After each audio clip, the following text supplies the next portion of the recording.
Voilà.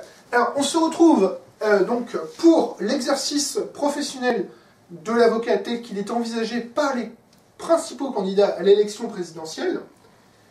Et pour cette question de l'exercice professionnel, nous allons nous intéresser à deux points en particulier, qui sont l'acte d'avocat, l'avenir de l'acte d'avocat, et le secret professionnel, sachant que les questions de numérique,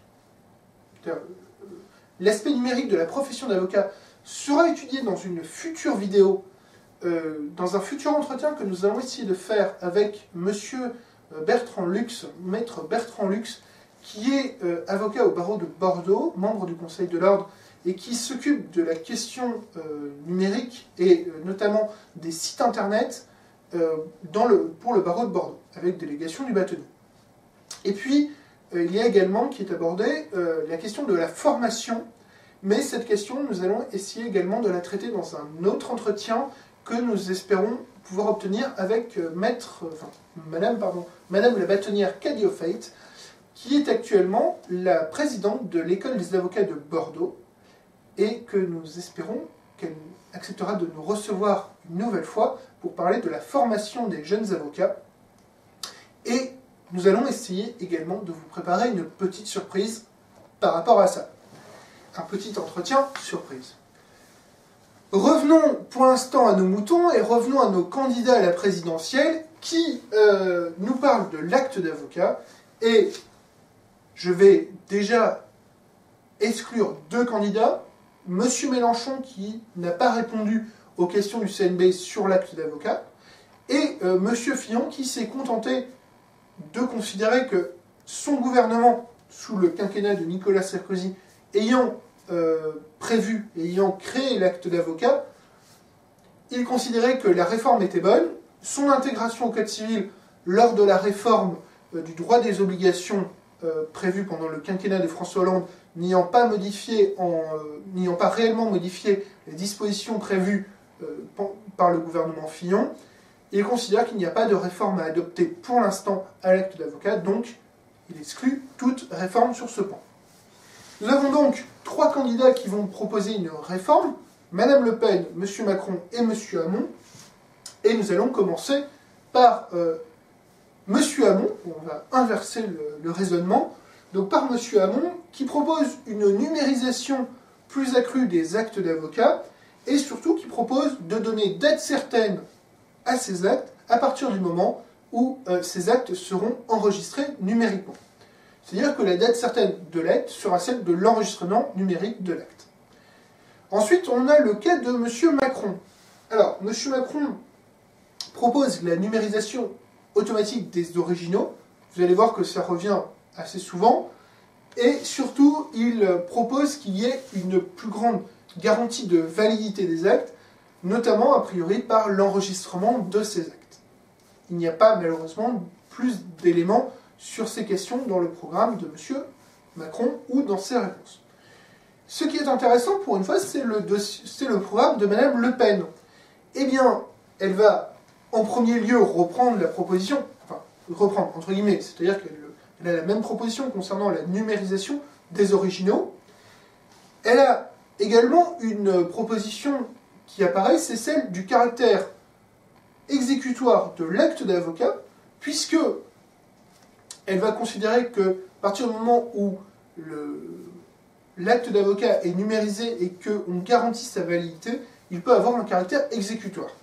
Et enfin, pour permettre cette numérisation, pour permettre cet enregistrement et cette validité, Madame Le Pen propose qu'il y ait la création par le ministère de la Justice d'un site dédié à l'enregistrement numérique des actes d'avocat, et que ce soit une obligation pour les avocats de passer par ce site pour enregistrer numériquement, acquérir la validité, une garantie de validité de l'acte, et donc le caractère exécutoire de l'acte d'avocat. Je vous avoue que je ne sais pas très bien comment et par quels moyens pourront être vérifiées cette garantie de validité ou ce caractère exécutoire, mais la création d'un site internet me semble être effectivement un moyen relativement simple et efficace de passer cet enregistrement et donc de garantir la validité et le caractère exécutoire de l'acte. Effectivement, c'était bien pensé. C'est bien pensé. Et puis, nous allons passer à notre dernier point, celui du secret professionnel des avocats. Alors, ce secret professionnel de l'avocat, tous les candidats vont en parler, mais pas forcément de la même manière. Madame Le Pen considère que le secret de l'avocat, le secret professionnel de l'avocat, doit avoir une protection absolue sans connaître aucune exception. Ce n'est pas a priori la position de M. Fillon, qui a une formule assez sibylline, puisqu'il considère qu'on doit restaurer le secret professionnel de l'avocat sans pour autant aller plus loin dans sa conception. Enfin, nous allons passer à des candidats qui ont un programme un peu plus fouillé sur la question, notamment M. Macron, qui va proposer que le secret professionnel, dont il rappelle que c'est d'abord un droit du justiciable avant d'être un devoir de l'avocat, M. Macron va proposer une intervention du juge des libertés de la détention dès lors que l'avocat serait mis en obligation de fournir des documents en passant outre donc le secret professionnel. Cette proposition me semble assez juste. Je vais expliquer pourquoi.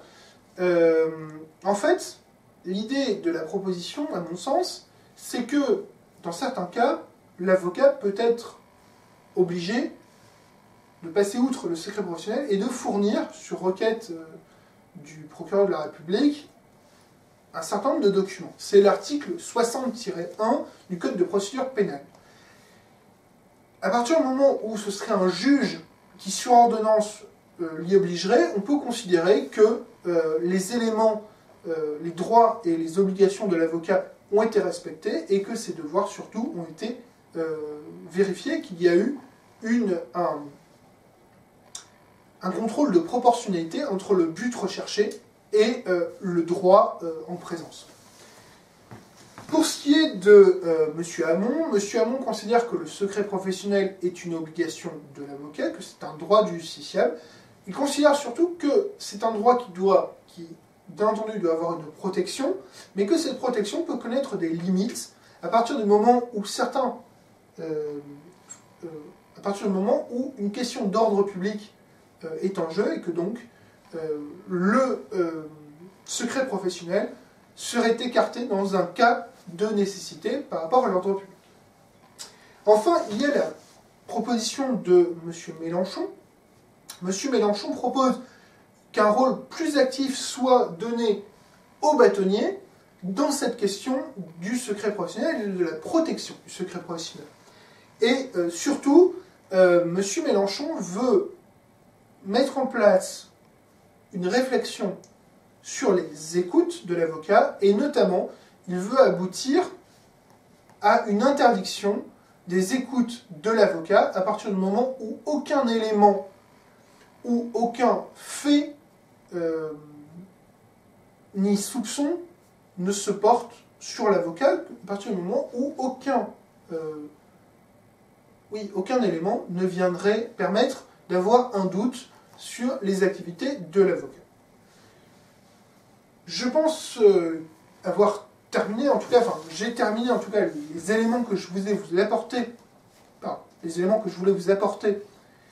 sur les programmes pour la présidentielle concernant la justice des candidats, en tout cas ceux qui avaient intéressé les membres du CNB.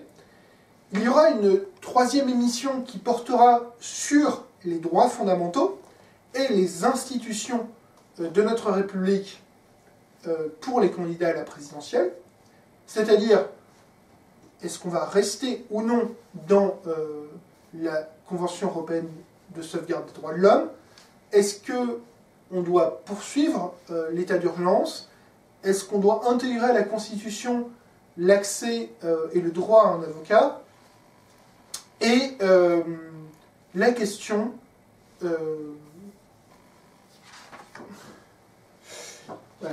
et la question de l'égalité entre les hommes et les femmes. J'avais mon anti-sèche, désolé. Alors, cette émission, a priori, je l'enregistrerai demain, donc elle sera également disponible avant, j'espère, avant dimanche, ou au plus tard dimanche, pour le premier tour de l'élection. Je vous incite vraiment à aller voter à ce premier tour de l'élection présidentielle. On parle souvent de la déclaration de 1789, des droits et des devoirs, enfin des droits du citoyen, des droits de l'homme et du citoyen. Je vous avoue que, parfois, je préférerais qu'on parle de la déclaration de 1793, qui instaurait la notion de droit et devoir du citoyen. Dans certains pays, le droit de vote est d'abord un devoir. Et c'est d'ailleurs ce que disait Madame de Gaulle, la femme du général, qui lui rappelait que lorsqu'en 1944, il avait donné le droit de vote aux femmes, en fait, il leur avait donné un devoir supplémentaire. Ce devoir, c'était celui de participer à la vie politique de leur pays et, surtout, de choisir leurs dirigeants. Et dimanche, c'est ceci que nous aurons à faire. Nous devrons choisir nos dirigeants, nous devrons apporter notre pierre à l'édifice de la démocratie, nous devrons participer au choix que nous voulons pour notre pays.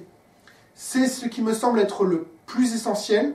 Je ne vais pas vous dire pour qui voter. Vous pouvez voter rouge, rose, bleu, blanc. Vous n'êtes pas obligé de mettre une fleur de lys dans la dernière position. Voilà.